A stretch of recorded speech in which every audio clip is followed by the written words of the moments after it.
June 28th, 2009. VGN Radio presents Midwest Wasteland with your hosts, Kevin Baird,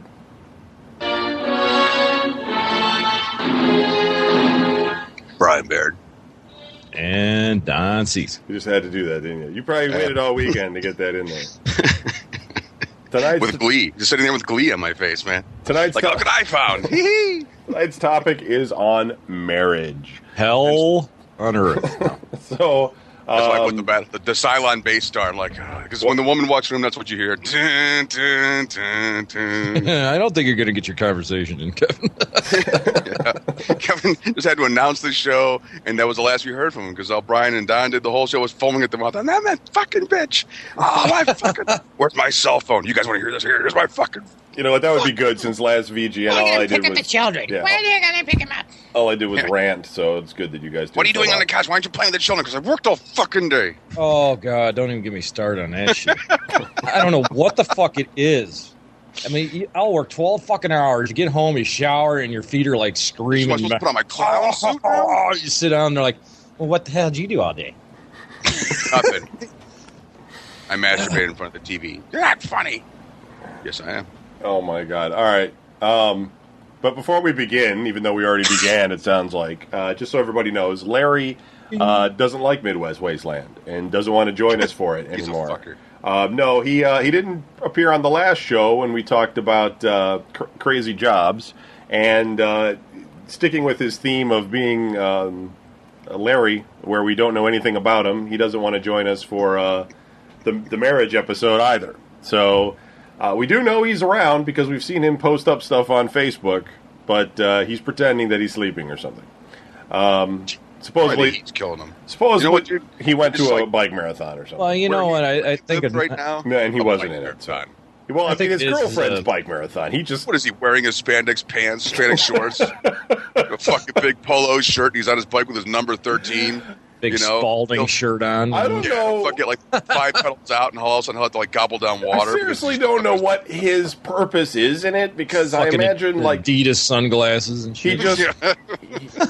He might be there at the beginning, and then she leaves, and then he just sits around, drives home. Dude, that's all it is. He put his parents in a closet, and he probably comes up to her after she's like done fucking doing this long ass bike trek, and he's like eating a cheese stick, you know. Hey, want one?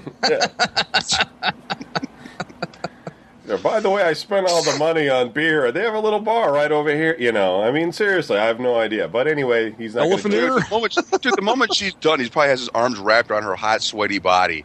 You know, like, I love you. You left me. I was alone. No.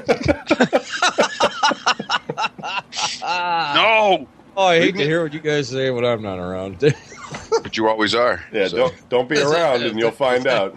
Yeah, don't worry about it. We generally don't make fun of you because we know that there'll be nothing but fucking pain and death. You know? There'll be a tap on the glass. No. Are you kidding me? What the fuck is wrong with you? Have you forgotten? It'll just be hearing this late at night. What is that? I don't know. I'm not answering it. You know what it is, because who else would knock on your door late at night? And then it would be... Uh-oh. Oh, shit, I'm not that way. So like that guy in fucking... That Maggots album by the Plasmatics. I'm in a fucking... Yeah. I'm out here in the hallway being eaten alive. It wouldn't be good. Speaking of screaming dudes, man, I fucking... Whatchamacallit, iTunes now, for your pleasure, has Dr. Strangelove to fucking watch. And it's just, I haven't watched it in so long, and it wasn't very expensive, so I fucking got it. I know. You know? The man... Oh. The man, he's the best. Okay. Yeah, Brian, you kind of kicked out there for a second. God damn, his fucking microphone. Are you serious? No, you're all right. You're all right. Good now. Kind of, it just went weird there for a second. It's okay. And Anderson is going to join us, but he has, as he's explained to us last week, he has his kids every other weekend. He's going to have to drug. I'm letting everybody know one technical note about both, or all three shows, actually. I've made a decision to host all three shows on Libsyn. As you know now, if you're listening to this, that Midwest Wasteland is on the Libsyn network.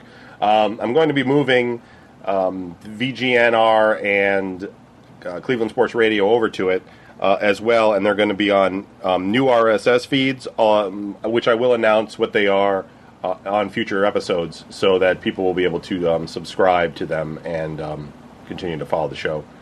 But the reason I'm doing that, it's a money issue. It's basically going to cost me about $39 a month to Jesus.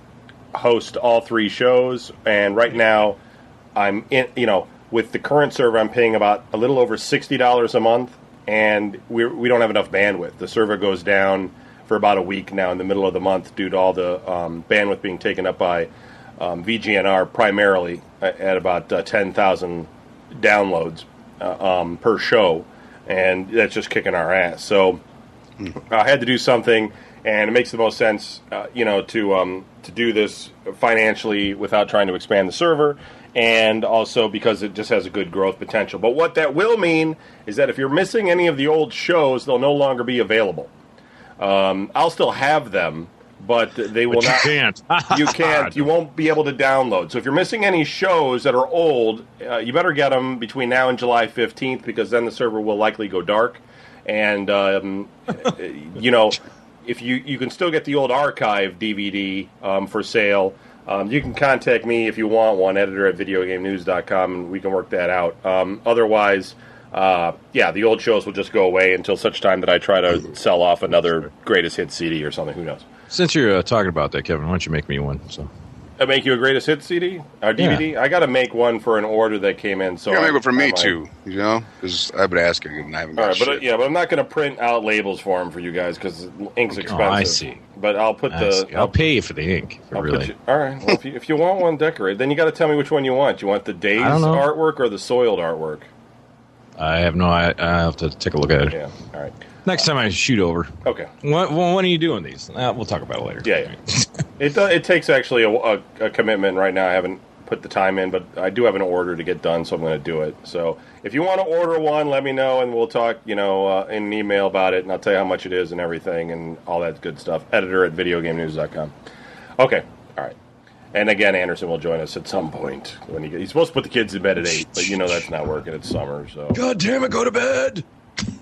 It was last week. You guys didn't hear it on Cleveland Sports Radio. It was really funny because Larry was doing his big spiel about the Indians, and Anderson at the beginning of the show was like, "Well, I want to talk about the Cleveland City Stars, soccer team."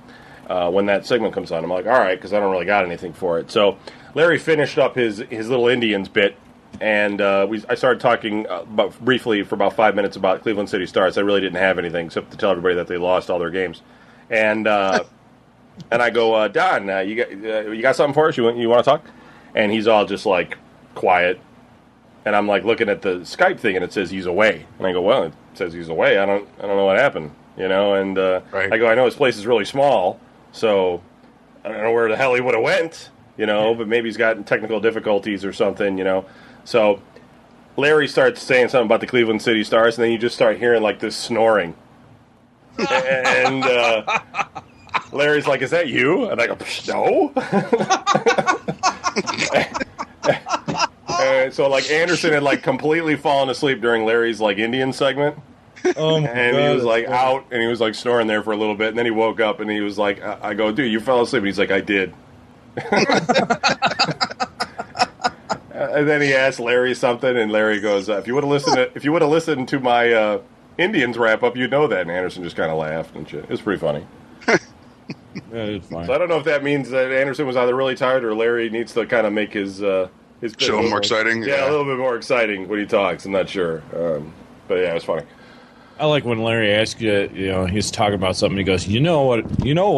I'm like, "What the fuck are you talking about, Larry? I have no idea what you're talking about." Yeah, no idea. So when he's talking about the Indians, I really don't know what he's talking about. I try to follow along with the Browns and the Cavs, but I just can't follow baseball. It's, And baseball is just not my thing. It's just there's so many players on the team, for one thing, that, it's just kind of like, somebody could argue, well, there's not more than basketball. I don't know. But it just... Boring. I just can't keep up with it. It just bores me. All right, so let's get on with the topic at hand. It's baseball. On Earth. How fucking exciting is it going to be? Now, before you guys go on a rampage. Before I ask you guys the questions, let's just couple of facts here. Both of you guys were married once. Yep. And Brian, you got married at what age? I'm trying to remember. I think it was 22. 22. Okay. Yeah. And Don, you got married when? 25. 25 years old. Okay. And So long ago. My youth wasted. Yeah. fair to say on forever that both of you. Well, no. Did both of you live with your wife before you were married? Almost 2 years. Right. Okay. And Brian, you were about the same, right? no, just about 1 year. About 1 year. Okay. All right. So that's just to keep that clarified. So before you guys got married, I'll go around. But before you got married, what were your thoughts on marriage? Well, no, like what were your thoughts like before you even knew like what marriage was going to be like? No, not even like when you were with her. Like before all that. Like let's say you were in high school, you weren't dating, you don't know this girl and everything. Like, and you were sitting around thinking about like how your life was going to turn out. What was your thoughts on marriage? Brian, you go first. Yeah, Brian. Pretty much like, what are you kidding me? Get married. Seriously? Like I didn't think any chick was going to be like even into me enough to want to marry me. It's such a fucking nightmare. Marriage was like the last thing on my mind. All I wanted to do was fuck, eat, drink, party, the usual stuff. Okay. What about you, Cease? I was more of the fucking, Swiss Family Robinson type shit, I actually wanted to find somebody I can get along with, this and that, and, have the picket fence bullshit, a little gay, whatever, you want to call it. And, just try to be with somebody the rest of my life. And I figured if I found somebody that, can deal with me and my, craziness, yeah, there you go. I'll say that I'll participate in this part since, even though I never got married. But I will say that when I was in high school, I thought I would get married. In fact, I figured that because I always had a girlfriend from like 9th grade straight on through, that I was probably one of the most likely people to get married right away. But I always had a thing in my head where I had to make sure that I was financially well off, not like rich or anything, but I had to have a job, you know what I mean, and be able to afford a wedding before I would get married. And that never worked out. But that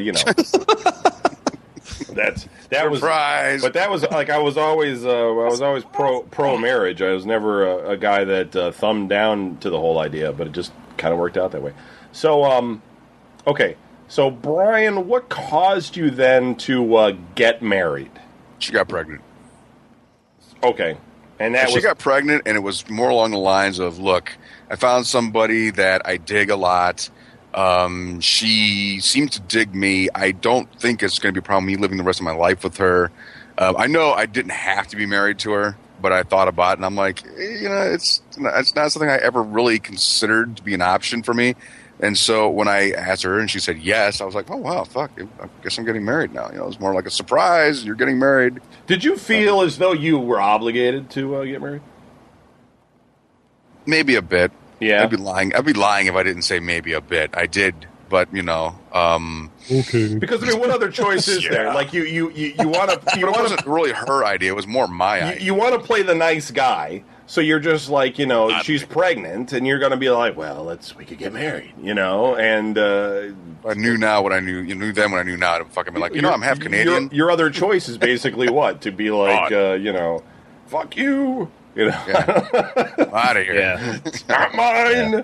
You're fucking around. Absolutely. No, it was fucking...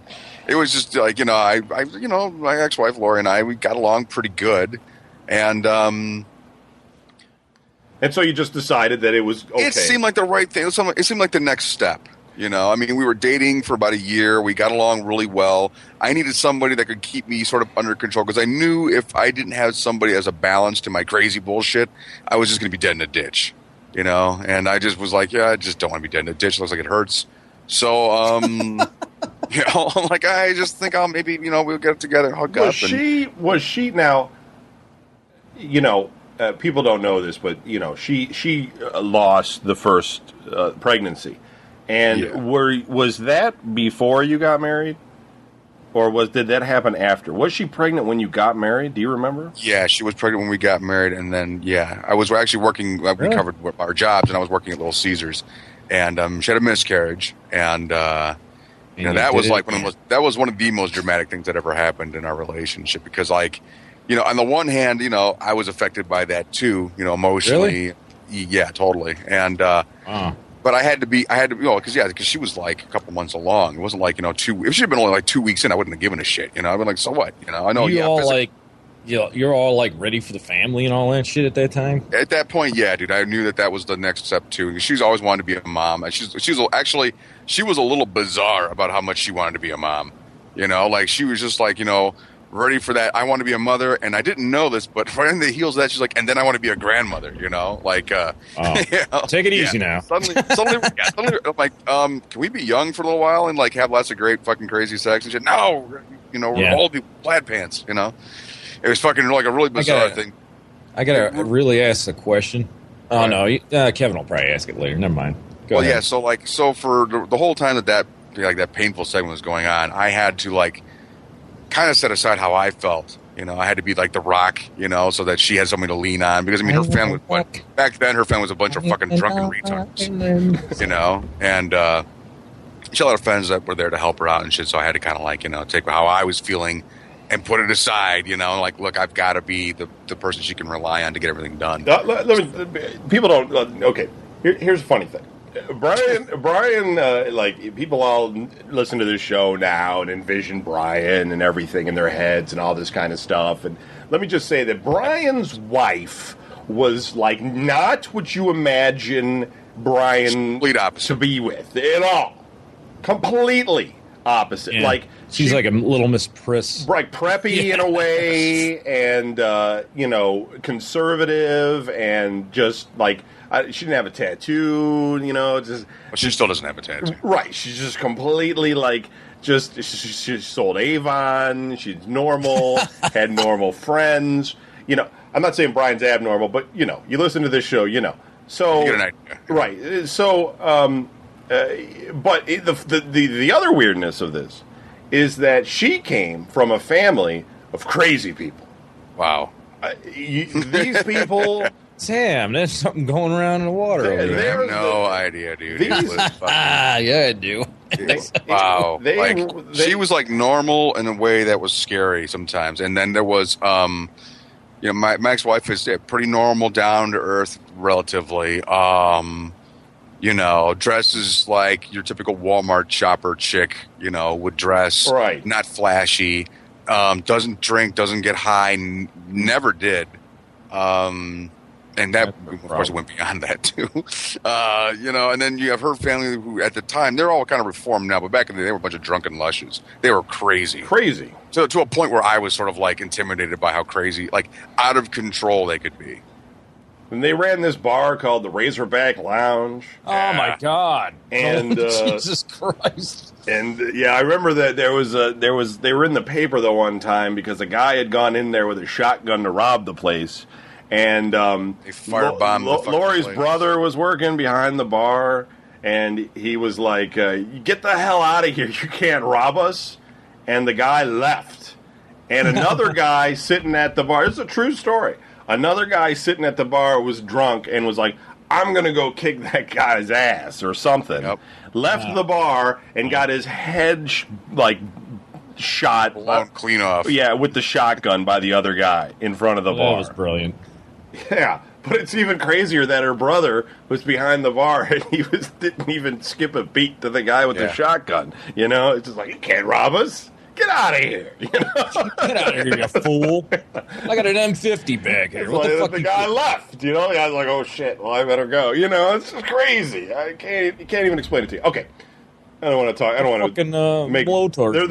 They're the nicest people. They're all really nice. It's just that there's they're hardened. There's just some craziness going on there. So okay, so Vietnam action there or something.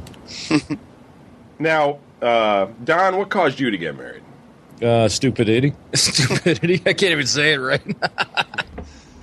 No, you know what? I actually thought I was going to get married around that age. I was in the mood to find somebody and settle down, basically.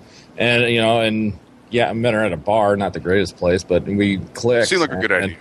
Yeah, it seemed like a good idea at the time. I tried to find somebody that had the same sense of humor because I'm a fucking weirdo.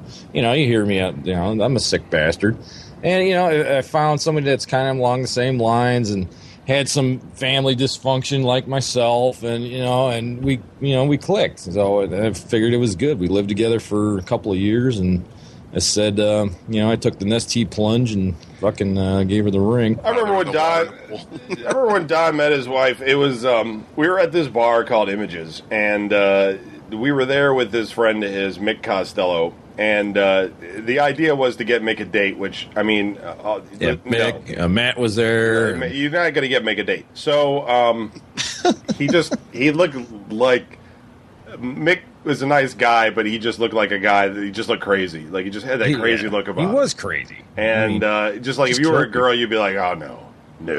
You'd have to get to know him if you were a girl. Like the first impression would just be like, forget about it.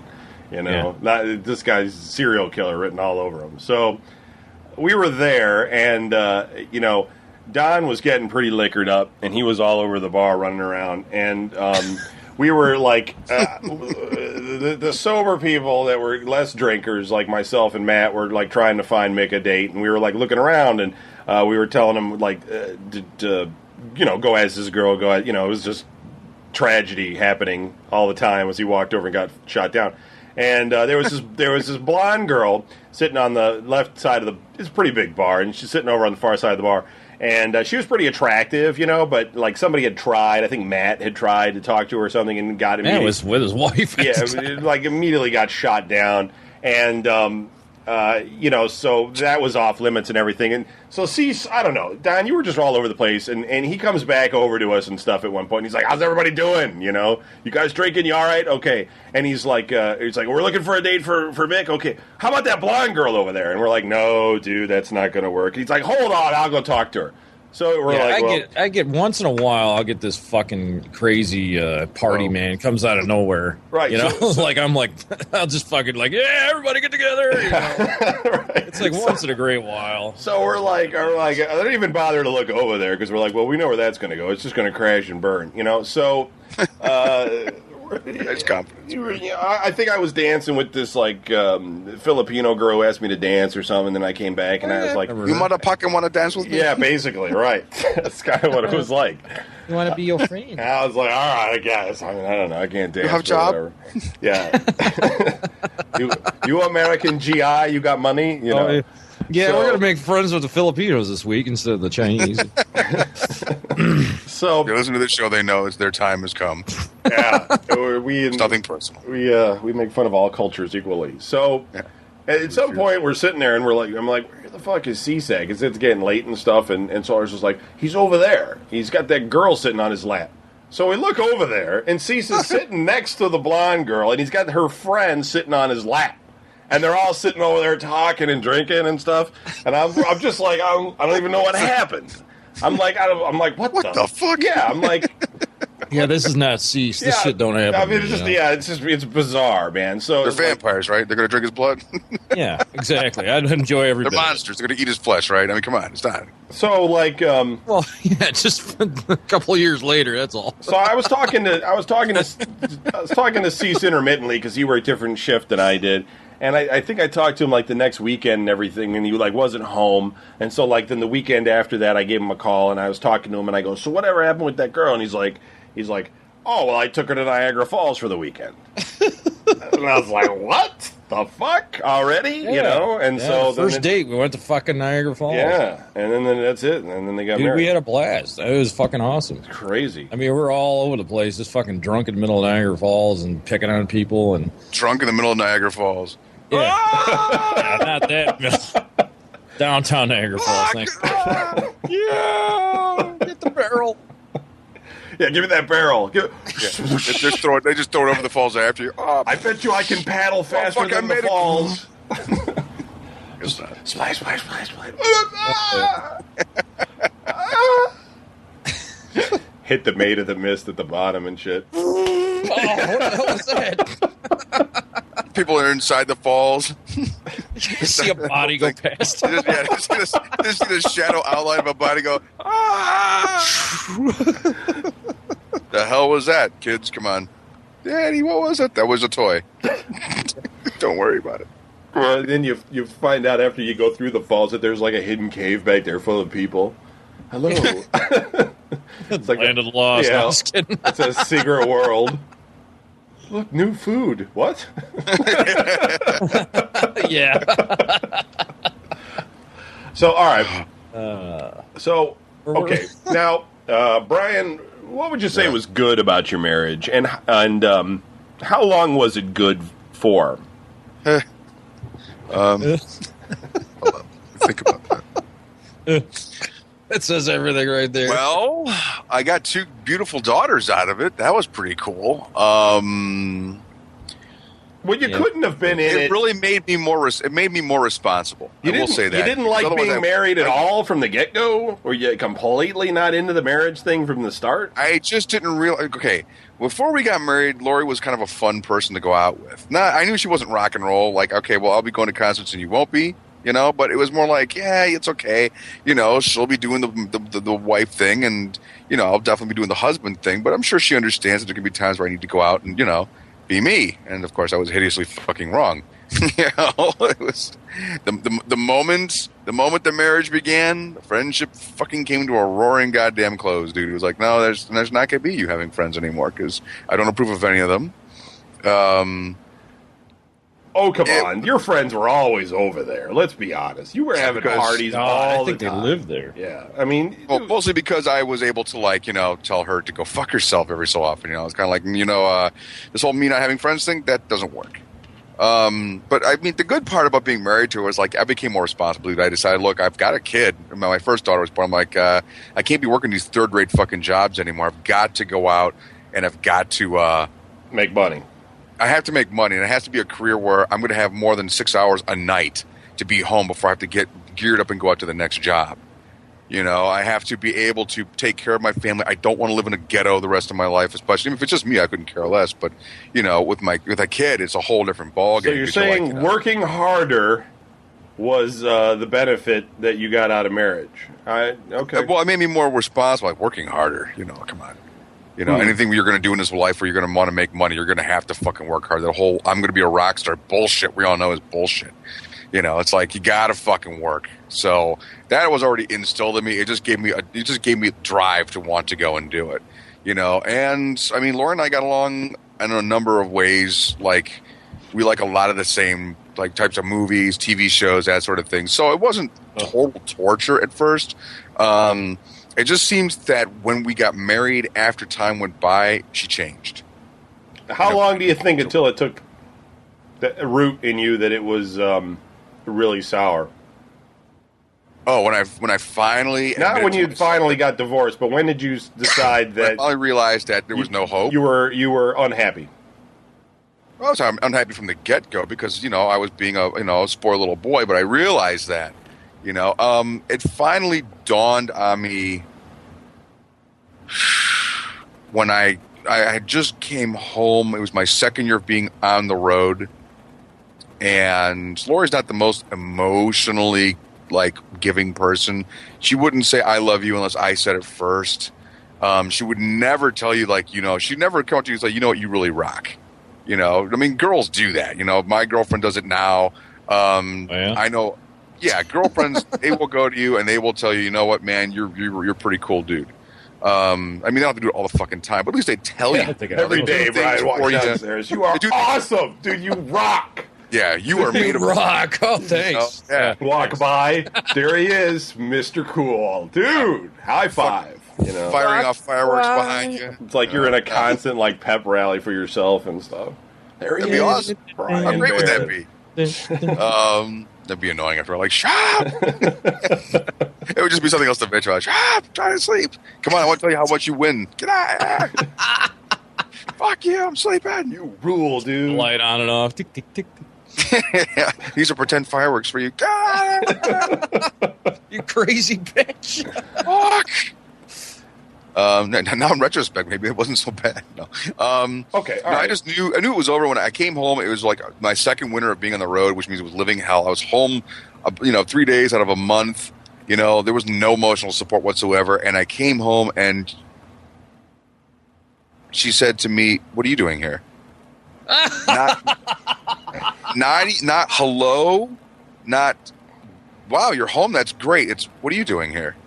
And I looked at her and I'm like, pardon me? She starts laughing. She goes, no. I mean, I'm sorry. I just didn't expect you home. And I'm like, All right, it just hit me. I'm like, anybody else would have been like, wow, you're home. Glad to see you. Haven't seen you in a long time. And instead and then she immediately started going into me on what was going on at her job, and I'm like, I just completely walked past. She goes, are you listening? I'm like, no. I walked in the bedroom and closed the door, and I just sat down on the bed. She didn't even come in to see what was wrong. She's like, oh, well, la-di-la-di-la. And I'm sitting there, like, just staring at the floor. I remember I was staring at the floor, and I'm thinking to myself, what have I done?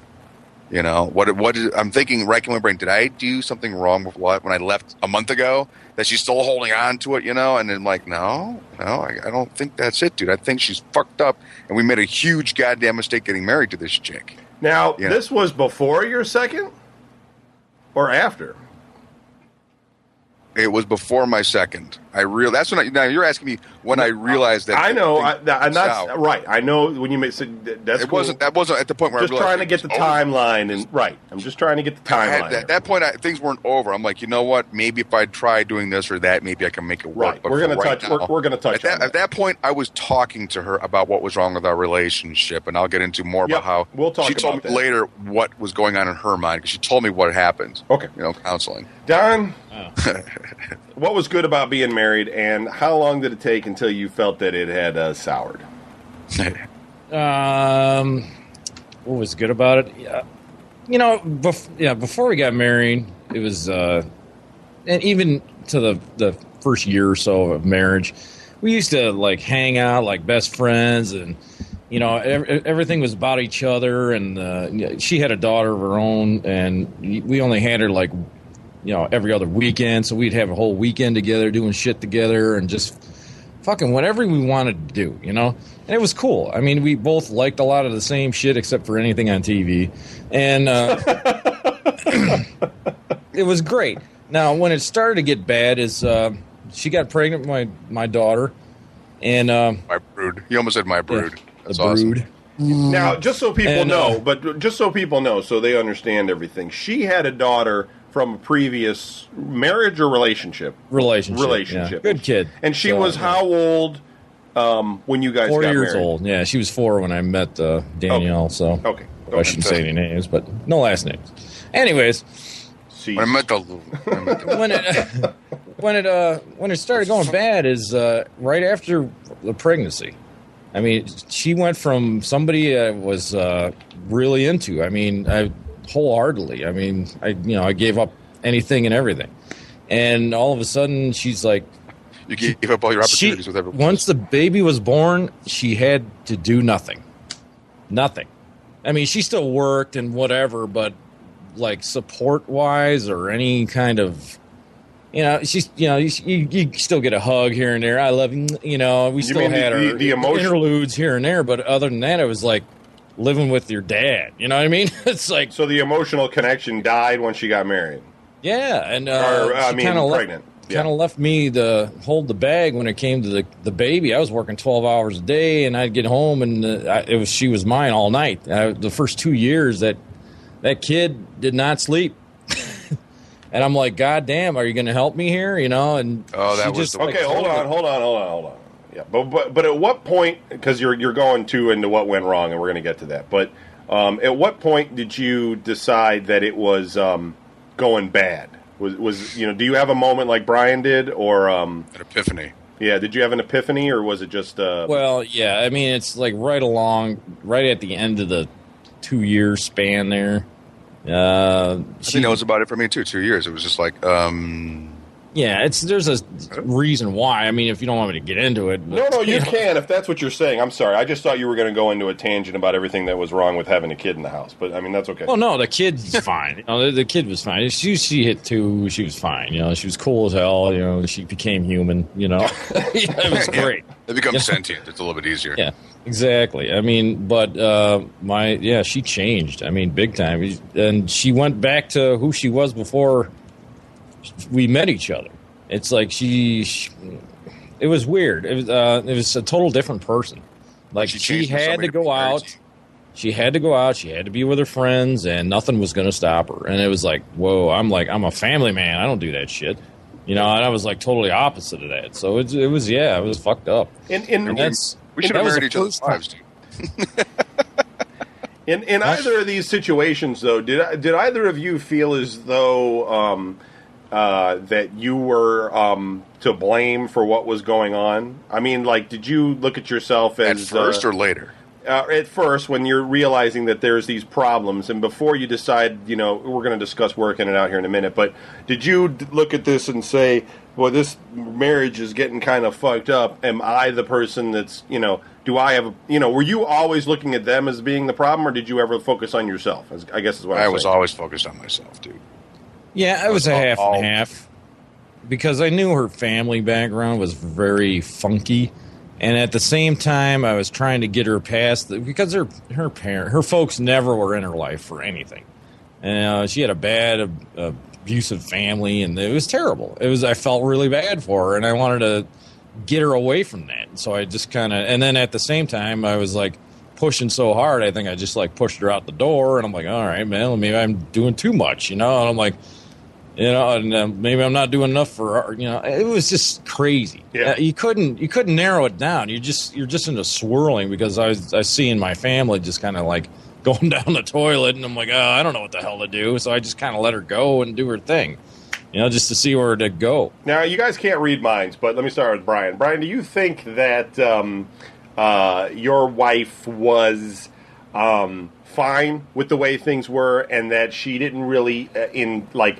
she didn't see it the way you saw it, or do you think like she was happy in a sense? Yeah, like, she told me that, I mean, even after, she thought nothing was wrong with the marriage. Okay, and I'm like, how in the fuck do you get that?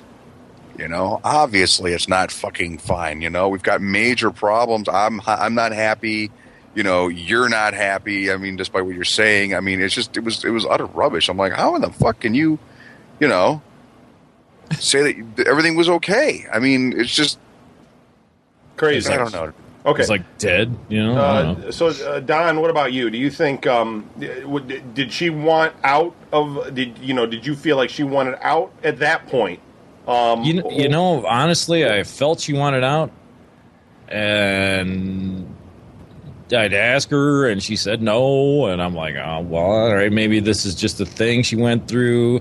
You know, I basically give everybody a chance. You know, hey, you got a chance. Whatever the hell, burn it out of you. I don't know what you got to do. Go do it. You know what I mean? Right. But, you know, there's a lot of questions in my mind, like, where the hell is she at? Who's she with? This and that. And why am I doing this? Why am I a big pussy trying to keep everybody together? I was more beating up on myself than the whole situation. You know, I'm trying to keep a family together, you know, and working 12 hours a day. We were always broke. It was just crazy. And she worked, too. She worked her ass off. Yeah, being broke sucked. That killed mine a bit, too. Yeah, she worked her ass off at a shitty job. I had a shitty job. And it was just like, you know, it was miserable. But, you know, I think the biggest thing is, you know, it was, I don't know. I don't have any real, I don't have any brains either. So, I don't know. I couldn't narrow it down. Okay, all right. Well, that's okay. You don't have to tell me why. I'm just saying. I'm just curious if you thought like she was fine with it, like, you know, like she was. Well, you know what? She was fine going out and hanging. I mean, she put a lot of hours out there, and then she'd come home like 8 a.m. You know what I mean? That marriage doesn't last through that. Oh, so you mean she would be out partying until 8 a.m, not working? Exactly. And all the thoughts are, all right, who's the guy? You know, and it's like, who's the guy? Who's the guy? You know, and I kept on like saying, what the hell? I can't do this. And eventually she stopped. You know, and it's okay. Hold on, dude. You're going too far. All right, we'll get back to it. Okay, so now, Brian, Yes. here you go. What was bad about being married? The worst, what really killed our marriage, Well, that what killed the marriage. What was bad about being married? Was it the fact that you couldn't lack go of out? emotional. For my part, it was lack of emotional support, dude. It was just like emotionally, she just was not there for me. Everything that she she's just like, and I'd tell him like, look, man, it'd be nice if you told me that you love me once in a while. It's like you should just know that. I'm like, okay, but you have no problem telling me when I fuck up. If you have no problem telling me when I fuck up, you should have no problem telling me that you care about me. She's just like, well, she's like, I just can't do that. I'm like, well, you should. Could you try? She's like, no, I can't. Like, mine was like that a little bit, not as much. But, Brian, do you think it hurt you that you never lived by yourself? No, Brian? I don't think that really had anything to do with it. No, I'm not saying the marriage. I'm saying, do you wish that you could have lived by yourself for a while before you got married? Oh yeah, totally. Okay. Yeah, I would have totally. First off, I would not have gotten married. Right off the bat, I'd have been like, no, there's none of that shit going to happen because, that's a bunch of rubbish. Obviously, no fun at all. So you come home from work and, you had parties at your house all the time. You went to shows and stuff. You guys were broke all the time. Yet you still had this problem with the whole marriage thing. I mean, what was it besides that emotional context that, that was annoying to you about being married? It really fucking took away my freedom. I mean, it really took. I mean, it was like, it wasn't so much like I couldn't go out and do what I wanted to do. It's that I had to go through a fucking huge rigmarole of justifying to my wife at the time and why I should be allowed. See, that was my biggest problem. I think, having a lot of dominant women in my life. Our mom was fairly dominant. Our stepmother was fucking severely dominant. And I'm just used to having a woman at that time in my life who was take control, and I was just so used to submitting, just emotionally, just saying, okay, honey, whatever you want to do, And, there's also the reward program that most wives have installed where you do what I say and you'll get laid, which is like, well, benefit, I mean, I'm willing to forgo a certain amount of personal freedom so I can get pussy once in a while. And, most guys, if they have the reward program in mind, then they get laid, they're happy. They don't really care. And, sex with my ex-wife was never bad. It wasn't, wasn't fucking porn star worthy, but it was still not bad. And then, and when, they wanted to punish you, they would take the reward away. And you're like, well, if I can't keep checking up because she also catches me. Yeah. So I just, Okay, let me get Anderson here finally, and then I'm going to ask him the same questions I asked you guys, and then I'll get to where we are now, and we'll get everybody caught up. So hold on.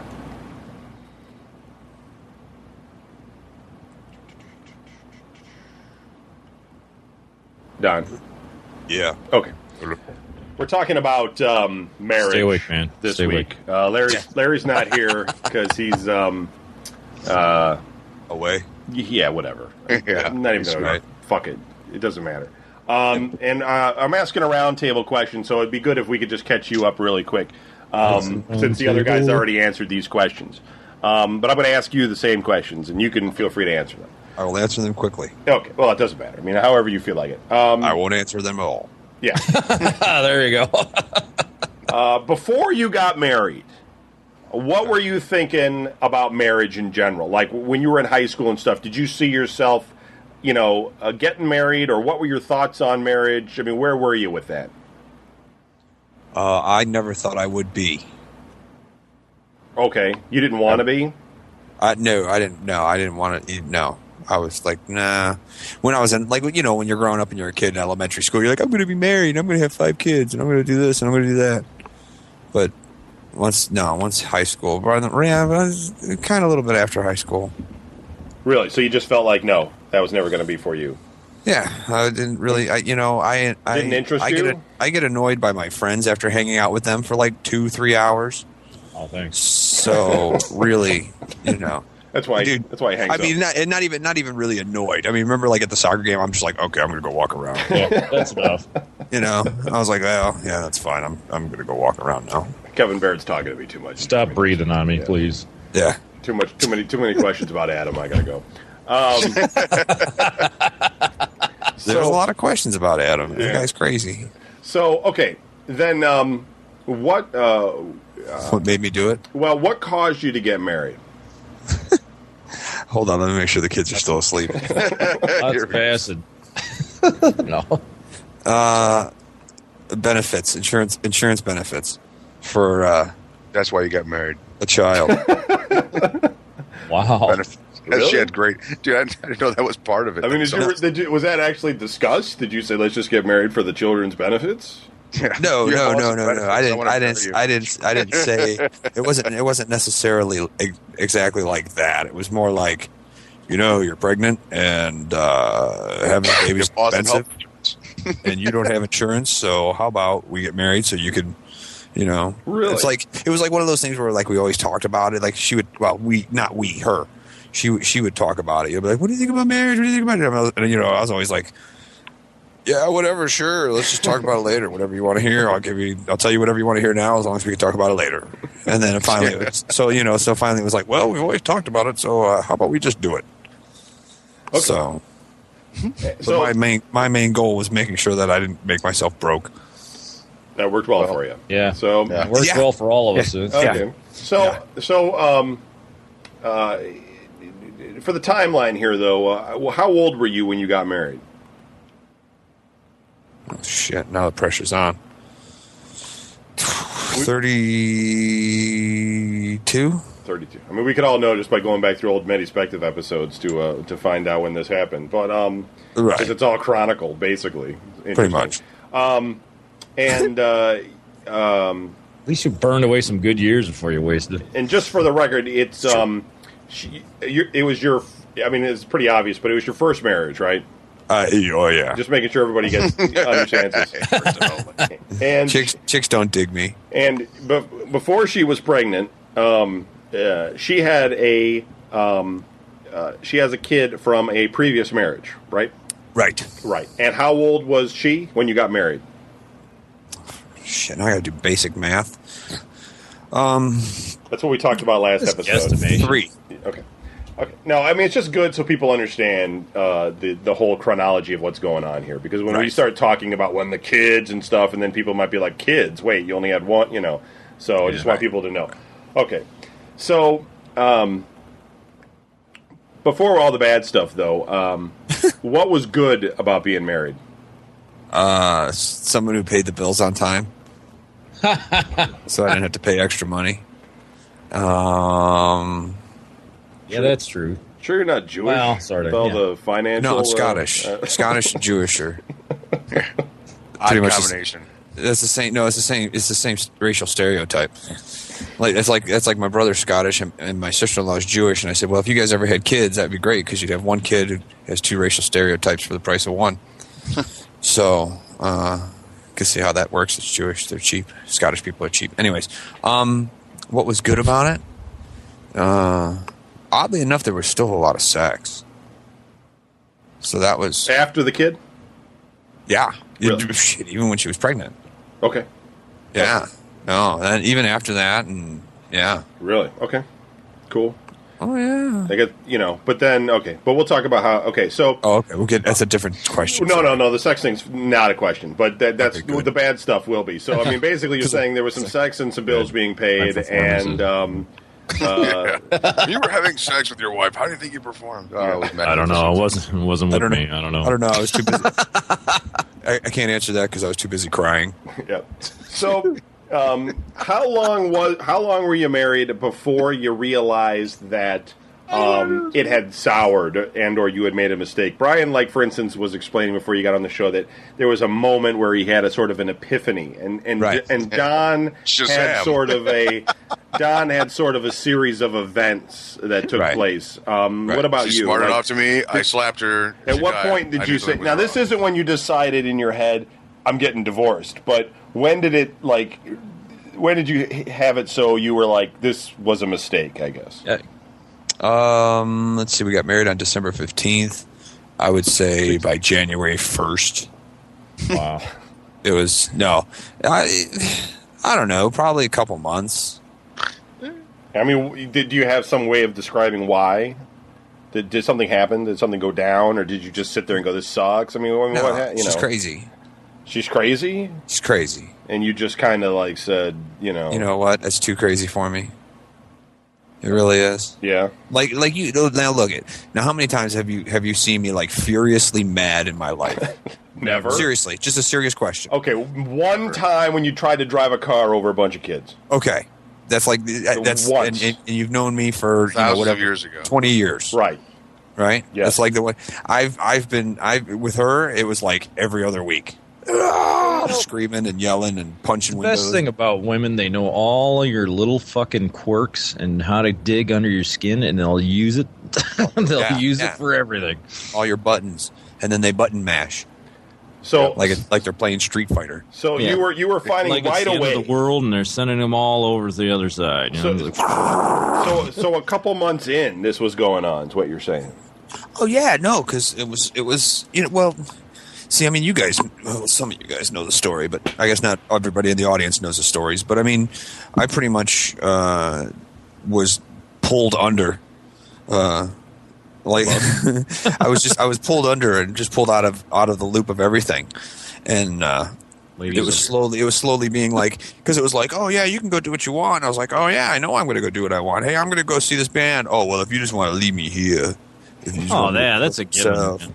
And you're just like, you know what? Screw you. I'm not doing it. And then you leave. And then you get all the way to Peabody. And you're like, that fucking bitch, I hate her. And you go home anyway.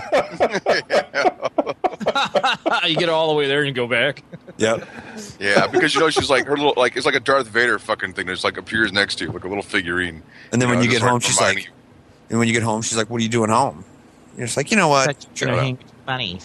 Right. I wasn't done arguing with you yet. Right. Yeah, and you're going to argue for the next week over this. And crazy things like, it'd be like, oh, I'm going to go, hey, like in 2 weeks, I'm going to go do this. It'd be like, oh, yeah, okay, that's fine. Yeah, that's cool. No problem. I can figure out something. The day it comes up. And then, like, the day it comes up, it's like, oh, I'm so sick. I can't do anything. Could you stay home? And it's like, no, I told you I was leaving. Oh, but I'm so sick. Or, you know what I mean? Like, not going to leave me with the kid all alone. Right. But then as soon as I'm sick, oh, I'm going to go get a massage. Yeah. Bitch. Why don't you go take care of me? What are you, big pussy? Yeah, why can't you take care of yourself? You're a man, aren't you? Oh yeah, they always want the soup in bed and shit, and then when you're there, they're like, "What the fuck? You ain't cutting the grass? What's the matter with you?" That's what I was in bed sick. I was like, "Hey, did you ever ask them like when they tell you that they don't want you to go out, or no, you're not going out?" I was like, "Why?" Because I just said I don't want you to. Yeah, I want you to stay home with me. That's not a real reason. I mean, why? I mean, you can come. No, I just don't want you going out either. Like that's fucking retarded. There was all kinds of Yeah, I could actually like go on for hours. Okay, no, but no. I know where you're. I know how you're telling me where it went bad. I'm just wondering if you had an ephany moment. That's fine. No, there was. I would say about 2 years ago, like before we moved to Columbus, just after we moved to Seville, because coming from Fairview to Seville, I was like, you know what, I don't know about this buying a house and stuff. But then when she was like, oh, we're gonna move to Columbus, I was totally like, no, I don't want this. I was, yeah, and I was like, you know what, this I should just. And then, Okay, all right. So now let me get. So now you've caught up. So, Cease, what was bad about being married? Talk about talking for hours. You know what? I think it's the fact that we shared our finances together, and my balls are in her purse. And I couldn't fucking go anywhere. And even though she said I could, I felt to myself, I'm like, well, we don't have the money. You have a bad taste in your mouth, and you're like, she said I could go out. You're just like, motherfucker. Yeah, right? Well, no, she was never held me back. I can always go somewhere, But the fact that myself knowing that I didn't have any fucking money, I would never go anywhere because I'm like, dude, we just ain't got the money. I got to pay for the house. But she didn't feel that way. She's like, fuck the house. I'm going out. So it was like a double-edged sword there. I'm like, oh, well, she's going to do whatever she wants. I can't afford anything. And I'm like, oh, man, it was just, that was the worst. I mean, when you don't have your own account, you're fucked. I'll never do that again. That was the worst part of it because you can't go like if I wanted to fucking leave work, go get a hamburger, I'd be like, how much money we got in the bank? Because she's like control all that shit. Oh my god, totally emancipated. You know what I mean? Oh Or I'll wait till it's my I was turn. not Sorry. human. I was not fucking human. I was just like, I want to jump in too, man. I know what you're saying. yeah, go ahead. Go ahead. No, I'll wait till it's my turn. I'll let you finish. No, I'm good. Okay. Filing our teeth. Well, no, because this is what I used to do. I used to be like, I'd get ready to go to work. I'd be like, yeah, I need to get gas for the car, because like I had my own account for a while, but I kept overdrawing it because I wasn't allowed to put money in it. I was like, why do I have my own account if I can't put money in it? She's like, exactly. Why do you have your own account? It's like, and then so it was like, okay, well, hey, I need to get gas. So I'm going to stop at the gas station, get $20 in gas. I'm going to use the card, just to make sure that there's money on the account. She's like, okay, that's cool. And I would go to the gas station, go inside, and be like, yeah, how much is a pack of Marlboros in a box? And they'd be like, $4.75. And I'd be like, all right, give me one of those and $15.25 in gas. And I'd use the card. It would be exactly $20. I'd have that way I'd get what I wanted. Yeah, exactly. That's the same. Yeah. But you had to add it up first. You have to make it perfect, because if it was like 20.35, it's like, why was it 20.35? You can't stop. Dude, I had an allowance. Yeah, I know. Yeah. Girlfriend gave me a fucking lunch. She goes, you can have $40 a week. I'm like, so I would go and I would eat, when I was on the road, and then I'd come home and I'm like, I need a couple bucks. She's like, well, I gave you $40. I'm like, well, wait a minute. I'm like, that was for when I was on the road. She goes, no, that's $40 for the week, no matter what. Yeah. I'm like, what? Dude, $40 for the week is fucking fantastic. I get $10 for gas. That was it. Go to work, come home, pack your own lunch. Right. Oh, dude, I know. Fucking, I was on the road, and my ex-wife was just like, I'm like, look, man, you don't understand how expensive it is on the road. She's like, well, why don't you just pack a lunch, like for a month? Bro. She goes, you can buy lunch meat and bread. I'm like, I'm supposed to eat bologna sandwiches for a fucking month. She's like, yes. Breakfast. I'm like, you're not fucking right. Can you imagine every used to morning do. smearing some fucking mustard? If I was allowed mustard. Probably not. Oh, dude, I would go to work and everybody would be going to like McDonald's and stuff. Yes! Oh my God! Hey, Donnie, come on, we're gonna go over here and get some. We're gonna go over to KFC, and I'd be like, yeah, no, I got nothing. What's the matter with you?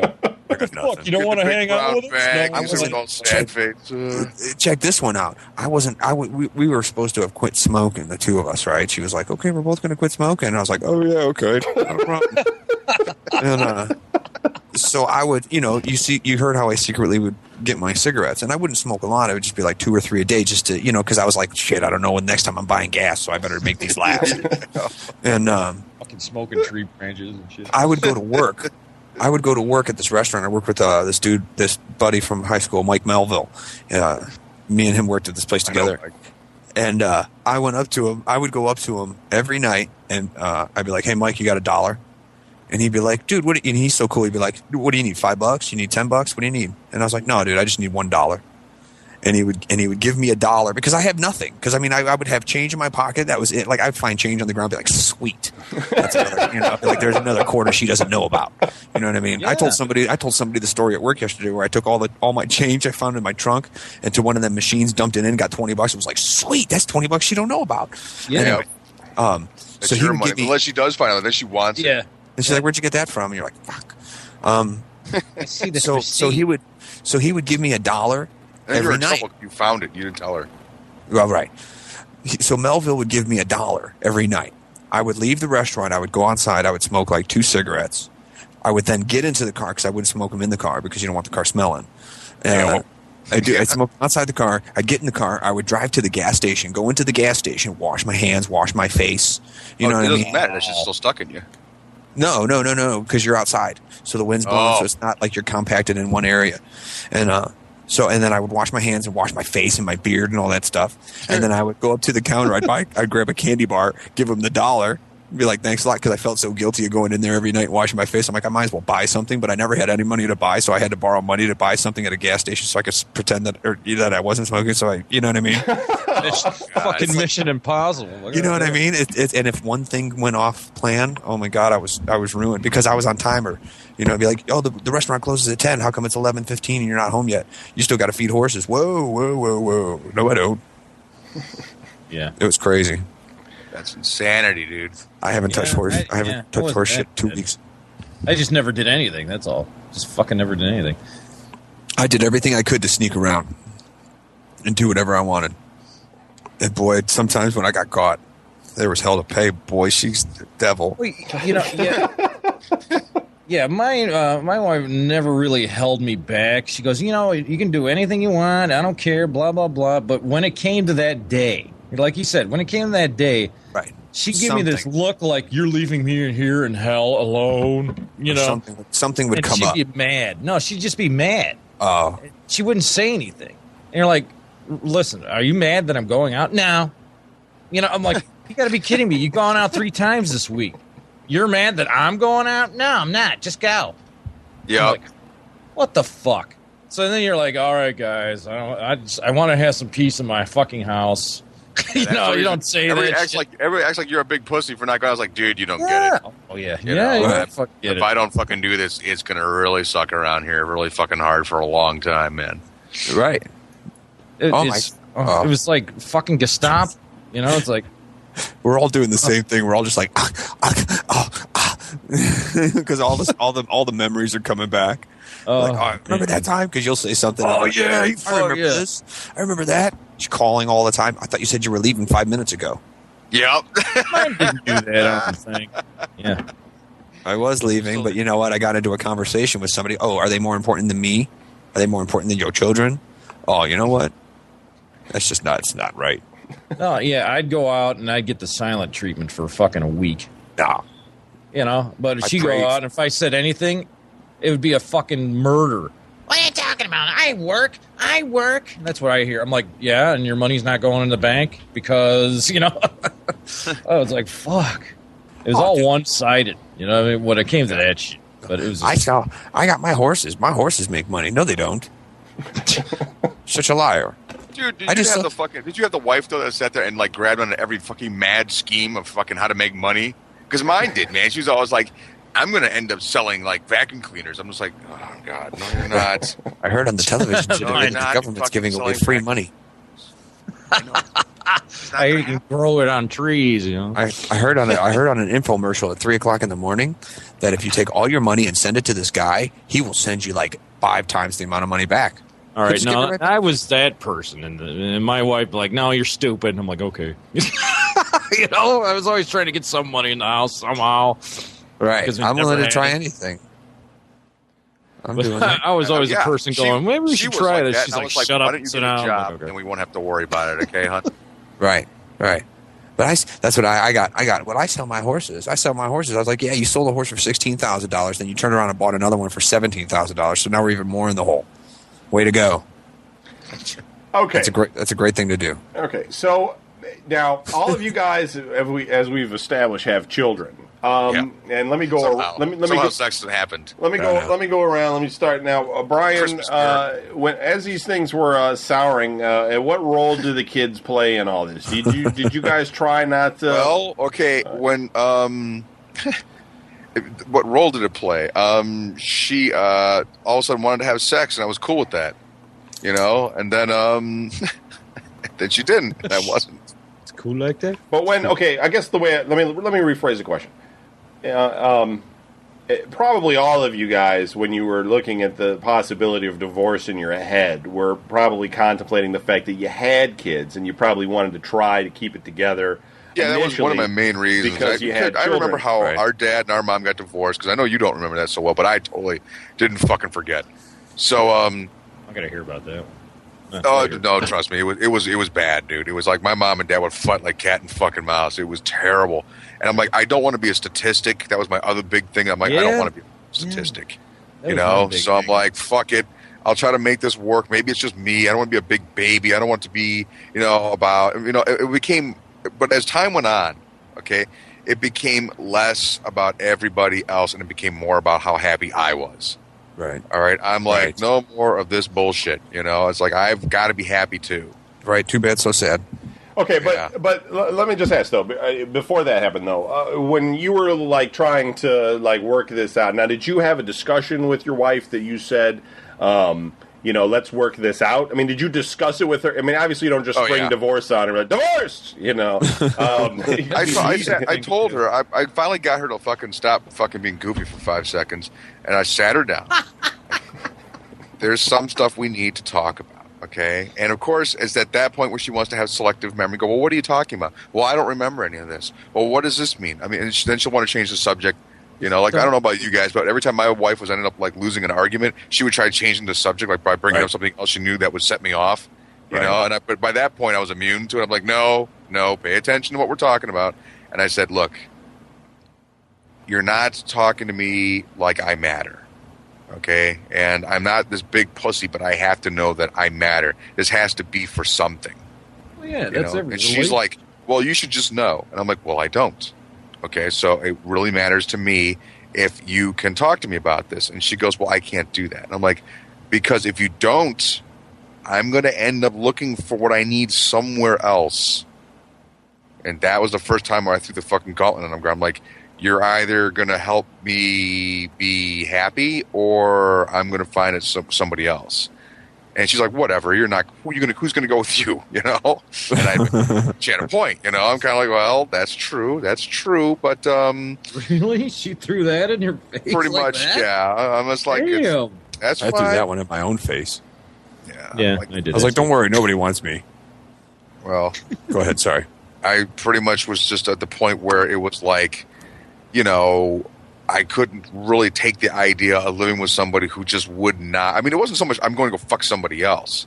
Yeah, but okay, that wasn't it. I know, it was I'm going to go out and find somebody that is going to make me happy. So okay, so Brian, so you didn't try to work it out. I mean, you guys didn't come to a thing where you tried to work it out. I mean, that's what I'm asking. Did you get to a phase where you were? We did. Well, yeah. When she found out finally I was cheating on her, yeah. Then we had to. We went to counseling. Okay. Counseling, good. I ain't got to talk about counseling. So she finds out that you're having an affair, and you guys... So I let her. She says, I found... I'm like, you would not have found out if I had not let you find out. And you, at that point... I'm a careful motherfucker. Even though you're having an affair, you decided, what, that you were going to try and work out your relationship at that point? Mostly, yeah, because I had kids.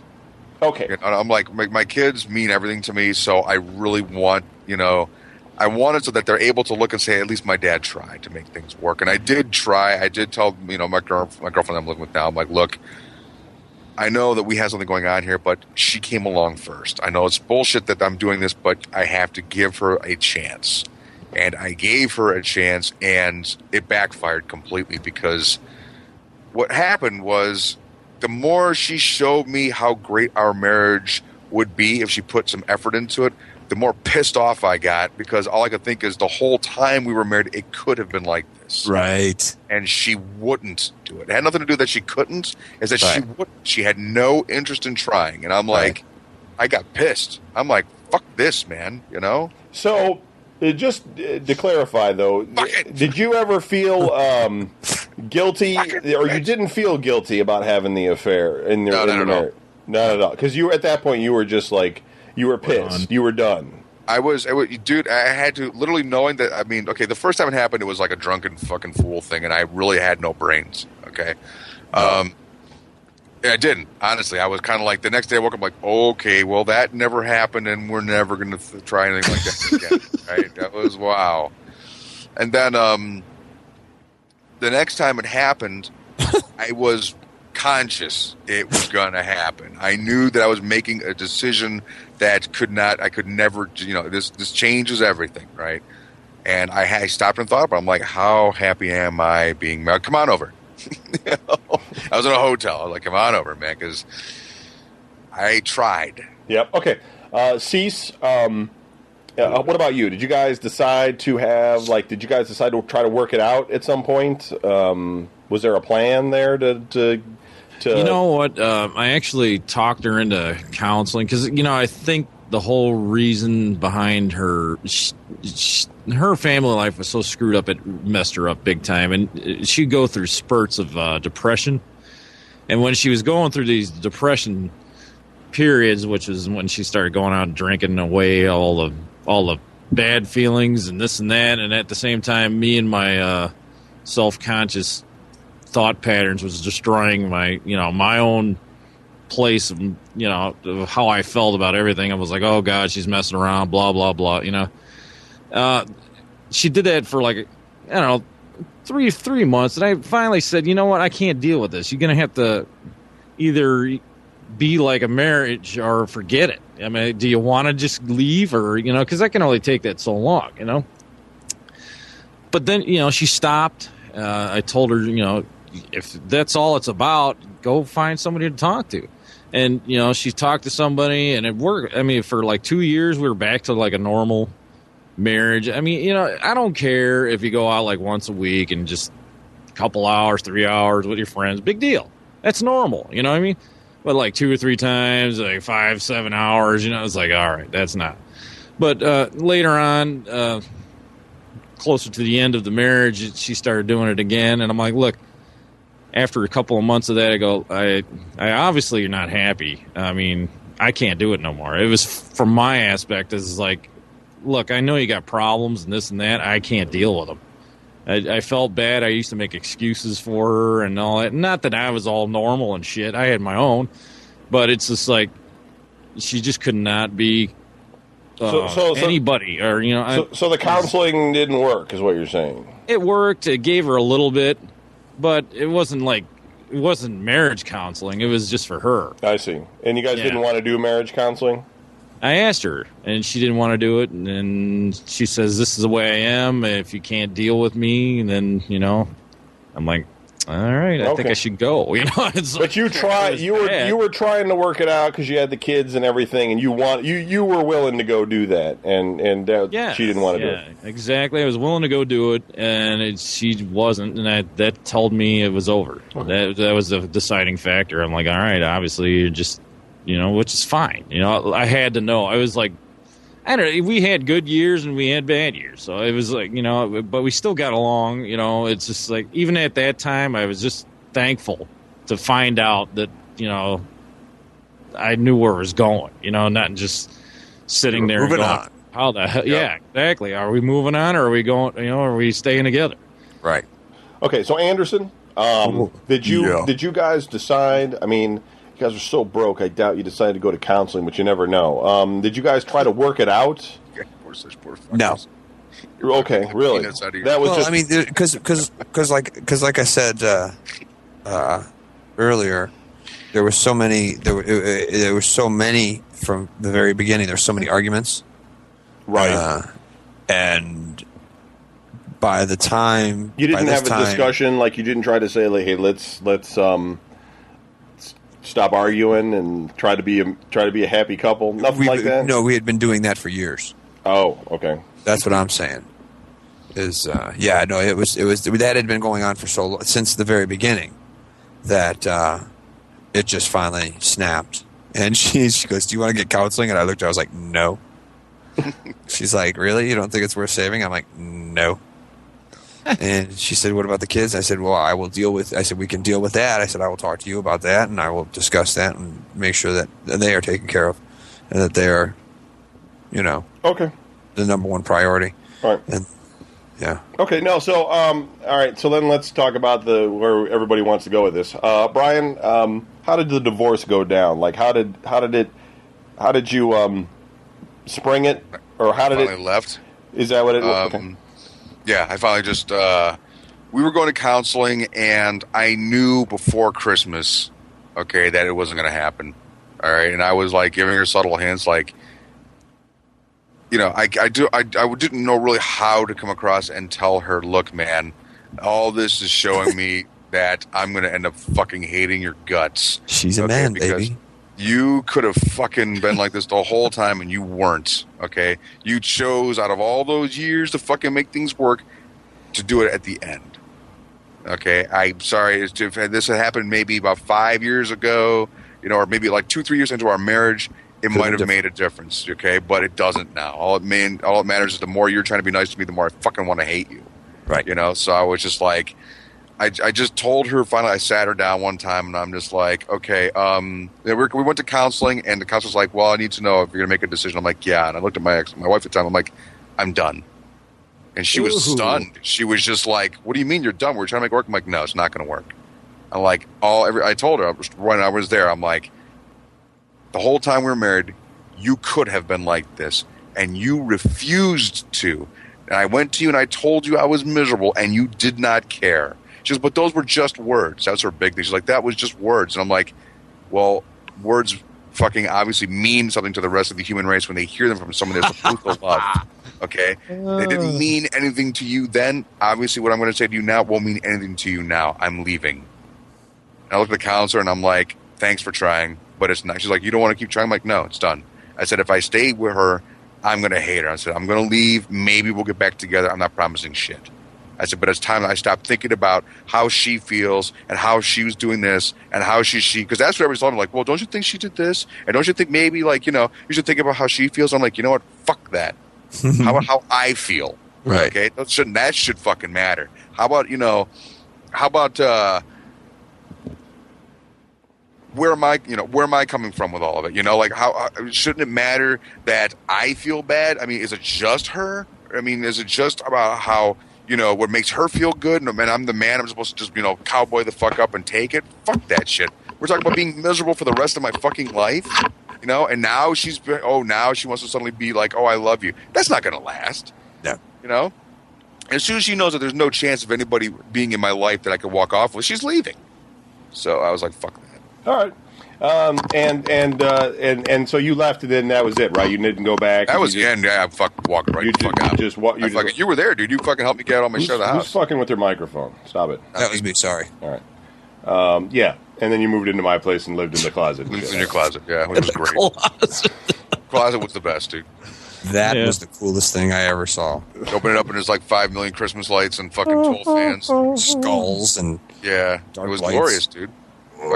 His house was his apartment was so goddamn hot. The closet was a small bedroom, so you know what? It's not a closet. It was free. Okay, it was freedom there. That's all I cared about.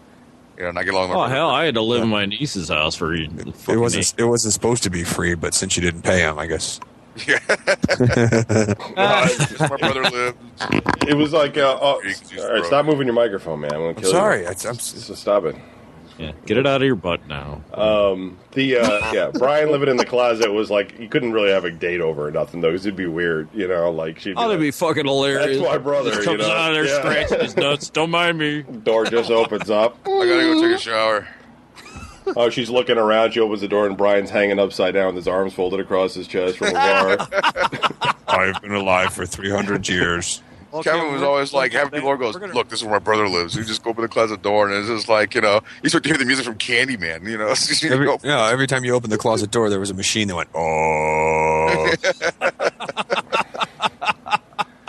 Dude, it was a little bit. Look, Brian would come home and he would go in there. Then his girlfriend, she's no small girl either. They both go in there, and then it'd be like Christmas lights on in there and shit. I wonder what the fuck is going on. Crazy animal noises. I don't know. It was just fucked up. The chopping noises. Oh yeah, dude. It was crazy. All right. So, Cease, how'd the divorce go down? You know what? After the second time, she started going out and everything, and when she got into this funk, you did not matter at all. I mean, whatever was on her mind, if you were like feeling bad for yourself or anything like that, she would get mad. I mean, just seriously angry. Like, how dare you feel bad about yourself when I'm going through this stuff? It's like, what? You're out all night. What the fuck? I don't know what the hell. You're having fun. I'm having miserable. What the fuck? And at that time, it was just a question of, you know what? I said the last time I wasn't going to do this again, and I'm not going to do it again. I said, that's it. I just can't fucking do it. It was killing me. I would be going to work and shaking and shit and thinking about all this crazy shit. Not suicide or anything crazy. Just like, what the fuck am I doing? What the fuck am I kept on going over and over. And I'm like, finally in my head, it says I'm done suffering. It's like, that's it. I can't do it. And the switch clicks. So I went in there and I came home from work and I said, look, get in the car. She's like, what? I'm like, get in the car. Where are we going? I'm like, get in the car. Did you kick her out of the house like a fucking dog you didn't want anymore? You just took her to the curb and get out. Well, at first he asked her if she'd help him with the couch in his van, but she didn't fall for that one. No, at first I said, can I have some money? We get in the car, we drive around. I'm like, just drive. I have to talk to you about this shit. And she's like, well, talk about what? She's playing the dumb role, and I hated that shit. Look, I'm fucking serious. Look at my face. God damn, get a clue. Drive. She's like, all right, fine, I'm driving. We ended up parking at some. I think it was like a I don't And know. that's where I killed her. It was a convenience store. We decided, we parked on the side of it, and we just started talking. I go, look, I know you're not happy. That's obvious. And I'm not happy. And that's obvious. And we're not meeting in the middle anywhere. I think it's just you want your life, and I need somebody in my life, and it's just not going to work. And it's like what do you think? And it's that awkward moment where both of us cared about each other, but at the same time we knew it wasn't going to work. But none of us wanted to just come out and say it, Right. And finally, I'm like, listen, I need you to be dead freaking honest. Do you want to be with me the rest of your life? Can you deal with that? Or, and I'm like, do you love me? Do you love me? Yes, well, whatever you want to hear. Yeah. I don't want to deal with that shit. It's like it was a constant. I love you, but I have to do this, and I'm like, what? I got to do.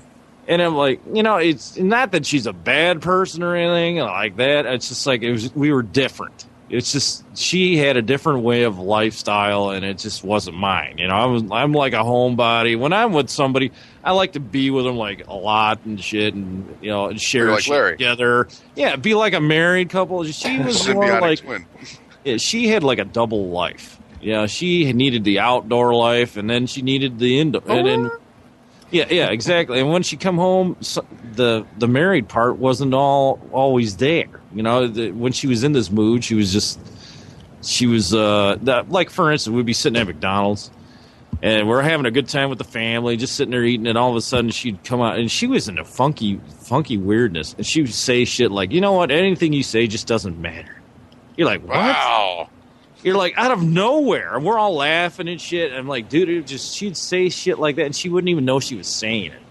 And I'd tell her that stuff. She goes, I never said that. And all of a sudden her face would just like get straight. It's just like, what dude, you say I doesn't- swear. And there I'd be was, scared if I heard that shit, man. I'm like, what? yeah, I'm dead serious. It's a She was like two different fucking people when it came to this shit. Because And Imhotep there was was about to eat months you. of that stuff, and it was like totally mentally dismantling. Like, oh my god, what the fuck? Who am I talking to? I And can't she go, think of. so, does anybody want dessert? Yeah, exactly. And then when I was like fucking totally broken and fucking laying in a corner somewhere, she'd be like, "What the hell's your problem?" What the fuck? I couldn't deal with that. It was a total mental. So you told her when you were driving around and that you wanted to get divorced, and she was like, "What? Yeah? No? She what? She didn't cry about it." Basically, I said, "Listen, if you're not gonna go," I basically said, "If you're not gonna go to I was counseling, thinking maybe we should, okay. She couldn't say much because she had a gag in her mouth and he was pushing her off a cliff. Right Yeah, now, yeah. where's the pen? I'll sign. put What? that fucking rag in the gas tank, Tying and her I'm to the about to fucking push her over the steering wheel. cliff." Yeah. About So to I light made the a rag. decision. I thought you should know. You son of a bitch. Yeah, see, it just No, makes sense. I'm gonna put I'm this a big- cane on when the it comes gas to pedal. When it comes to women, I'm a big pussy. All right, I'll admit yeah. it. I fucking just bend over like a fucking asshole. Anyways, so yeah, because all my friends were like, "Where the fuck have you been for the last 12 years?" I don't know. Yeah, that's one thing about getting married is you fall off the face of the earth. Yeah, We all do. I'm the worst at it, because everybody's like, "Dude, Don, is that you?" Yeah, I kind of I'm like coming off the desert island, ripped clothes and shit. Like he's coming out of a dark room. He's like, oh my God, he's all blinded. Yeah, like a Do I fucking know you? You smell familiar. Do I know you? hair's all white. Were you one of the denim dudes or the leather lords? And he just screams really loud every so often. Oh. Yeah. No, I'm all right. I'm all right. It's just. Anytime there's fireworks, I gotta hide. Anyways, no, I basically said, listen, if I told her you have to go to counseling, or I just can't do it anymore. And she said I can't go to counseling, and that was it. And I said, yeah, all right, fine, that's Dude, it. isn't like being married sort of like a Cthulhu moment? You just kind of go mad. Cthulhu.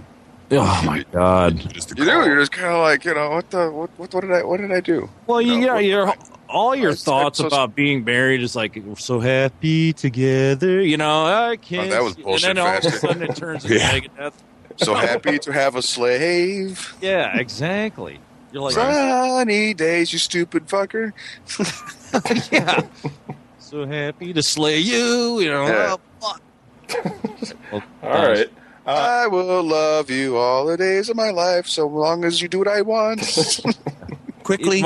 Even not even then. You know. Don't talk back. Don't tell me how you feel. I don't care. Yeah. It's about me. Do everything they want, and then they look at you like you're a worm. You know. You're nothing but a worm. Me and me. And You me haven't- and me. And me and me and me. And me and me. Yeah. Me. You haven't on. slapped me yet. You're nothing. You know. Oh, God. Now, Don, you were talking. That bad. Don, you were talking about some infidelity there in the relationship. Do you think that had something to do with the her? No, I can't prove it, but I felt big time that there was something going on. Yeah. You know, you know, you just have this feeling, but I ain't gonna say. But you for sure, I didn't have no guy going, "Hey, I had her." You know, it's like, no, I didn't. Slow have my it. fingers. But you initiated the. You called cheaters, didn't you? Asked them to come out. You initiated thought the about divorce, though, right? You were the guy that said we're divorcing. Yeah, exactly. Okay, right. Okay, Anderson, how did the divorce go down? I after the years and years of arguing, and it got to a point where I heard the line, "Maybe we should see other people, but yet stay married." Time to go. And then that's when I was like, "Yeah, about that." I said, "Do you want to go see other people?" And she said, "Yes." And I said, "Okay, go ahead." And she's like, "Really? You're okay with that?" And I said, "Sure. I won't be here when you get back, but you're more than welcome to go find somebody else. Go right ahead." And you know, it just And she did, and, you know, or I mean, what? What? And she did, or was there a further conversation there where she was like, No, she would bring it up every so often, and I would tell her that she can't Wow. because if she did, then I would leave, and she'd be like, but, and it's like, if you love me, then you wouldn't think of anybody else. Yeah, exactly. You don't want to be with somebody else. I said, if you want to go be with somebody else and you find somebody else you want to be with, go, because I don't want to be even more miserable than I am right now. And then eventually got to the point where she was like, well, you know, there's this guy at work. And I was like, peace out. Took me about 4 months to get out of there, but I was like, hey, peace out. And then I turned around and walked into the bathroom. I'm going now. I'm going. Shot yourself in the head. Swear to God, I'm leaving. That's what I'm like. I'm like, okay, well, I'm out of here. Screw this. Fuck you. F you. Blah, blah, blah, blah, blah. And then it's like, Can I stay? I'm going to go mow the lawn. Because I didn't, you know what I mean? I like that. You're like, I'm leaving, then you go into the bathroom. right. That's what, yeah. You lost? Fuck you. I didn't have money to go drive around. You know How what I mean? many times did you guys Take one of tell the horses down the street. Clippity. Click. It's like that's money. divorce going on there, sweetheart? Look. so then, Don, you just recently actually escaped, right? A couple weeks ago or whatever. Escape. Yes, I scaled the wall about 2 weeks ago. It'll be my 2-week anniversary tomorrow. I Hey, guess man, you'd say. brother, welcome to the Right. to the light side. Welcome back to the living.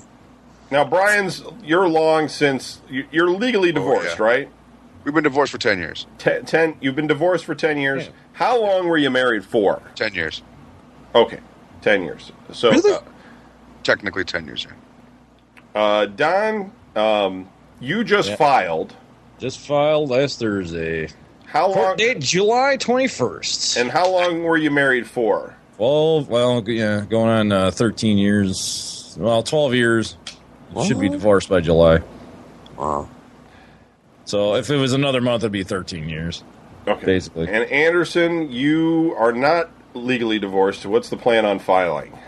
I got too much stuff on my plate to worry about that right now. Right on. I'm out. As long as I get out of the house, I'm fine. She's like, whatever. We'll get. It's gonna be. She's like, I'll download the paperwork on the internet, and then we'll just fill it all out, and we'll make our agreements and everything. We'll put it in there, and then we'll just take it to a courthouse. Make and sure there you go. read it first. All right, you know what? No. Divorcewriter.com did This my is- paper. This is see. No, this is what I'm doing is I'm being completely like, okay, we'll sit down, we'll discuss it. And we've already done that to some point. And then I'm going to wait for her to fill everything out, hand it to me. I'm going to wait till it is in my grimy little nicotine-stained hands. And I'm going to look at her and be like, hey, this is great. I will get back to you when my lawyer looks at it. And I'm going to turn around and I'm going to run so fast. Yeah, because all the time I should be... Right. She's going to be like Iron Man. She's going to be targeting me and shooting rockets out her shoulders. I'm going to trip and fall on my face. She's going to come up and be like, sign it. You're going to run fast into the bathroom and stick a Sith in the back of the neck. Don, open the door. I'm not here. Don, leave me alone. Next year. How does this window work? Okay. So yeah, we're working on it. But I'm going to be the only person that I know of who's going to be married and divorced for a total cost of $150. Hey, man, you could have been married and divorced like fucking Bob. How long were you married? It's like 2 years. 3 years. 3 years. Okay. Who, me? Yeah, 3 years. Okay. So it's past December. Brian, your kids are fairly old at this point. How do they? How do you think they dealt with the whole divorce thing? At first, that was the hardest part of being divorced. When I had to knowingly leave and know that I was not going to see my kids for a couple days every single day, it really sucked. Because I never thought in my wildest dreams that would be such a big deal to me, and it was huge. It was like, oh my God, it hurt. And, I had to... Samantha was pretty cool about it. I mean, she understood what was going on. She didn't like it, but she understood. But Sydney was kind of like, when are you coming home, that sort of thing, and that really hit you. That sucks. Cease, what about you? What was the question? Well, with the kids, how did the kids handle the divorce? The stepdaughter, she was used to that because her dad, she saw her dad every weekend. And she saw it coming. She was almost 18 at the time. She came up with her arm around and she goes, Donnie, it's over. And she come up and be like, look, pal, run free. No, just kidding. My daughter, you know what? The thing is, the way we got it set up was we're like friendly to each other. So basically, I can go over there anytime and see her and spend as much time with her as I want or whatever. So we kept it like, hey, it's me. Yeah. Oh, no, she's been cool about it. I can't complain. The kids have pretty much gotten used to the fact, and they see Daddy's a lot happier now. He's not yelling at the fucking wall. Daddy smells like beer all the time now. She would leave and I'd be yelling in the bedroom, God damn fucking, So they don't see that anymore. That's a good thing. I just yell in my own apartment. You're like Cameron from fucking Ferris Bueller's Day Off.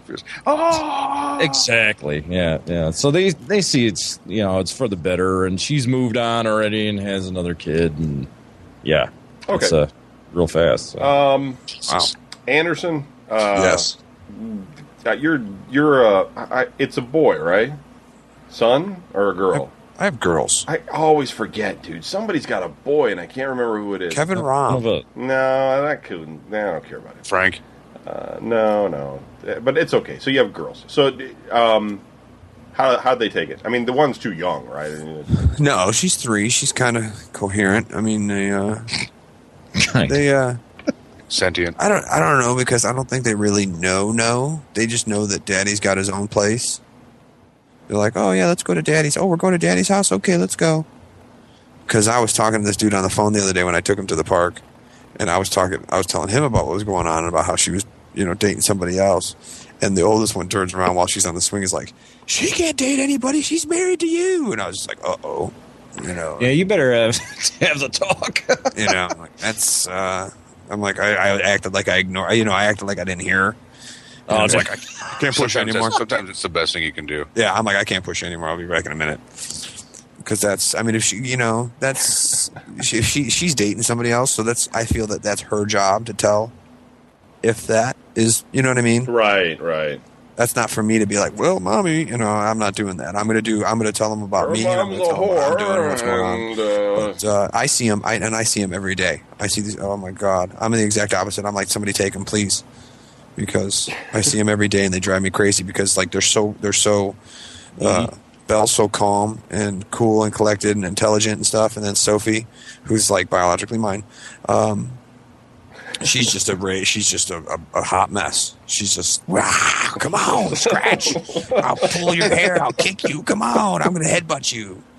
You know, you'd be like, no, you can't do that. And she'd be like, no, you can't do that. And it's like, wait a minute. I'm your daddy. And she'd be like, so? And you're like, you know what? And I'd smack her in the butt. She'd be like, why'd you smack me in the butt? And I'm like, you told me not to do. You told me what to do. I'm your daddy. I tell you what to do. You tell me again, I'm going to smack you again. She's like, I didn't do it. I'm like, yeah, you did. I'm like, oh my God, I'm arguing with a 3-year-old. She's crazy. Oh, God. Oh, yes. I got that. Yeah. Okay, so taking it all the way back around then, and so we can wrap this thing up. Wrap it up. Now, going from where you originally had thoughts of marriage, Brian, what are your thoughts on it today? Any plans ever to get remarried? No. I think there's a no all around, No. maybe. I don't know about that. I don't fucking chance. No, never. No. No. We are. You know what? Free. The best thing is knowing you have your place and she has hers. That's the way I look at it. If you get along, get the fuck out. Go to your own place. When you get married, you lose the ability to pull that escape cord and punch out. Right. You know, you can't blow through the canopy and say, "I'm out of here." You know, I've always you guys have known me a long time, and I've always been the type of person that if there's a big party, I always make sure I drive because I want to be in control of when I can leave, what I can do, who I could do it with, who I could take. Fuck, I bought a truck so I could only carry one person around with me. You know what I mean? Because I was sick of driving people all over the place. I was like, whatever. But you can help everybody move now. Anyway, yeah. That's the other thing. Unless you're Maria Butera, in which case I just looked her right in the face and was like, no, I'm not helping you. But I mean, that's how I've always been like that. I've always been like, well, whatever, I'm here, and I'll stay late, I'll go early, I'll do whatever I got to do, whatever makes me happy. So being married completely was like, whoa, wait a minute, about face, forward march, what are we doing? Hold on, who, what? And so now, no, it's never gonna. I don't know if you heard me earlier, but I said no to the being remarried thing. No, N-O, No. capital N, capital Never O, again. no. All right. I don't need it. Cease, are you in that boat? Oh, yeah. Never again. Never. Yeah.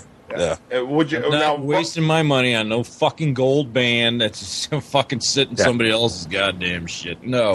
Yeah, she got a $1,500 ring, and then when it came to choose mine, she's like, "Why don't you get that $100 one? That's pretty nice." That's me. Oh my god, damn. I'm like, are you for real? I'm like, I had to spend all that money on yours. And she had a custom made one. I gave her a custom made. It was a moissanite, but whatever. She never wanted anybody to know that, so I'm going to tell everybody it was a moissanite. Okay. My sister tells me, no, there's a lot of good women out there. I'm like, yeah, you show me one. You know, I was like, fuck that. There's a lot of good women. That's right. Those are the ones that are so silent I don't know they're there. Last question then. Would you guys, and Brian already does, but would you guys live with someone and not get married?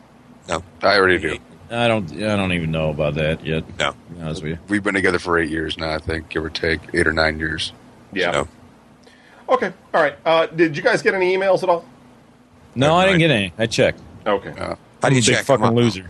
I'm logged in. How do I check this? I got gotta emails log from in? people on my MySpace saying that they really loved the one episode we did about Crazy Ex-Girlfriends because all of them could relate. Yeah. Karate Oddly. Dog wrote in and really liked it too, which we should get him on one of these days. Who? Karate Dog. How do I check to see if I got messages? It says you have no messages. Okay.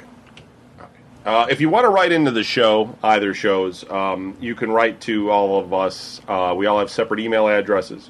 They're all tagged after the other show, which is videogamenews.com. So, for instance, Brian's is helldiver@videogamenews.com. Anderson's is tumbleweed at videogamenews.com. Don Cease is... I forget DONN. It's just DONN at videogamenews.com. Done. Larry never seems to show up for Midwest Wasteland, but he will be on the sports show following this show. Cause, Oh, yes? I get to call him on the phone. Well, we're going to stay on for that so we can badmouth him. You can write him, and that is I'm going to go play Fallout 3. Larry Mack at videogamenews.com. And Kevin, you still playing Fallout 3? yeah, I'm enjoying it. And editor fucking at videogamenews.com cool-ass is my That's a show. It's awesome. You can write in next week's, especially if you want to discuss next week's topic. Next week's topic will be about cars. So we'll be talking boy, here we about go. the Really? We're going to yeah. talk about cars? The All green the fun stuff I that's got some gone stories I down. can tell about mine. cancer mobile. I mean, I remember some good stories about Well, driving them. that's what we're gonna talk about. You know, all Ceases Ltd. That's going to be a more fun I conversation in this inherited last it, one. and my dad sent it to those cheap bastards in Northumpton to fix, and there was no brakes. And I'm in the metro parks. No, don't tell it yet. Come on, shh. Wait. I'm just giving people teasers, man. Hold Carmosh. the hell down. Car wash, yeah, getting pulled over. What are you guys doing? All right. Oh, remember the old fucking laser tag games and the fucking. Okay. What? We're There going we too go. far. See, we got enough content. Remember it for next week, and we'll talk about it next We'll week. be like, what? We'll just replay the end of this. Well, one. in 2 weeks, actually. It'll be 2 weeks, weeks. yeah, for the 'cause, next next week, Midwest Gotta Wasteland. back up this show with the fucking song "Hurt" from Nine Inch Nails. You know. Dude, fuck, dude. by Johnny Cash. Here I go again on my own. think you White Snake. think you guys have put enough warnings in the water for the young folk who are I got thinking that about game getting married. Borderlands coming for the Xbox 360, so I'm Can't alone wait. again. Did you guys have anything else you wanted to tell people about marriage before we wrap it? Don't do it. Yeah. No. I was quickest. Yeah, uniformly, fuck that shit. You know, The if you women find are just somebody, as miserable. Don't fucking Yeah. think of the fucking. and white if you're going to live with dress somebody, and all make that sure shit. that there's no such thing as common law marriage, because we don't have that in Ohio, thank God. Yeah, thank you. All right. You've Separate been accounts. listening to Midwest Wasteland, and we don't really have an outro for this, so that's going to be it. Don Anderson, if you want to just put the headset down and come back at 10 p.m., we'll start the sports show. At 10? 10. Okay. 7 minutes. And the rest Right. of you guys, thanks. We'll talk. If you want to check out the website, go to www.videogamenews.com. We don't have a Midwest Wasteland show site at the moment. And, you know, you can find out more information about both shows there for the time being. This show is hosted at libsyn.com and the